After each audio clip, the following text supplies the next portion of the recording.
Hello, everyone. Welcome back to our channel BioFun with Mr. Ahmed. Today, we're going to explore some fascinating facts about cellular reproduction and the cell cycle. Could you look at the cells from the root tip of an onion plant? They are all the same type. Why do these cells look so different? Please feel free to leave a comment down below.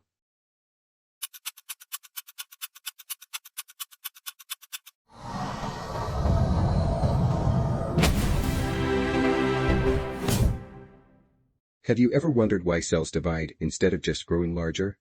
Indeed, most cells are incredibly tiny, with their diameters measuring less than 1/10 of a millimeter. It's truly remarkable how small they are. This microscopic size isn't just a trivial fact, it's a crucial aspect of cellular function and organismal health. But why do cells choose to divide, and what exactly occurs during this process?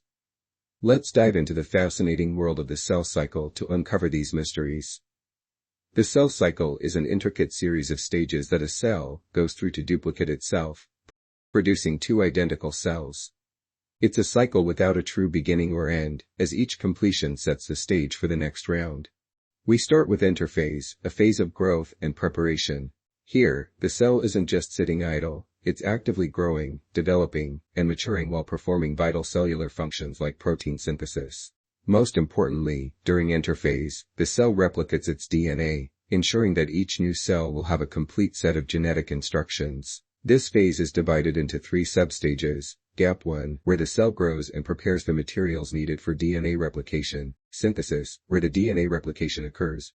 Before I proceed, let me ask you this simple question. How many chromosomes do somatic human cells have? Think, and write your answer down below.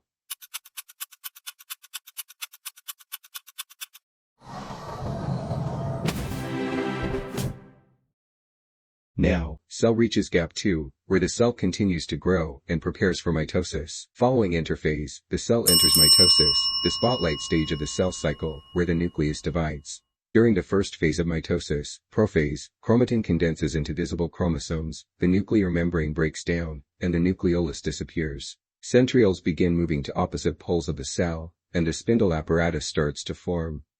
As we move to metaphase, one of the shortest phases, the spindle fibers align the sister chromatids, each a duplicate of a chromosome, along the cell's equator.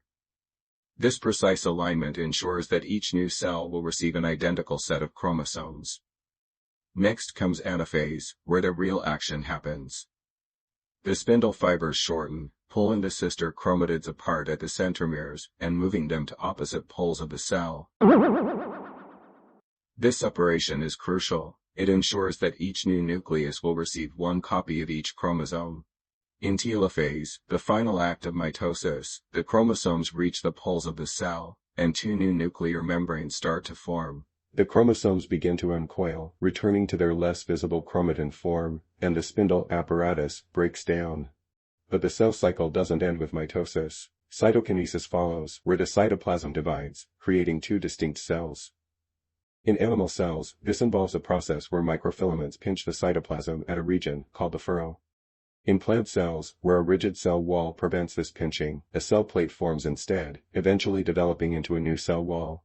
After cytokinesis, the cell cycle is complete. Two new cells exist, each with an identical set of chromosomes, ready to start a new cycle. These processes are fundamental not just for growth, but also for healing damaged tissues and, in some organisms, asexual reproduction. Understanding the cell cycle not only illuminates how life perpetuates at the cellular level, but also highlights the remarkable efficiency and complexity of living systems. Each stage of the cycle is a testament to the precision and adaptability of cells, ensuring life continues in a balanced and healthy manner.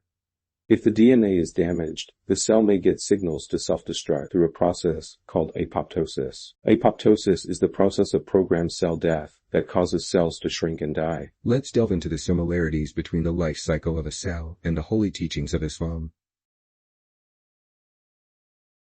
ما لكم لا ترجون لله وقارا وقد خلقكم أطوارا كل نفس ذائقة الموت ثم إلينا ترجعون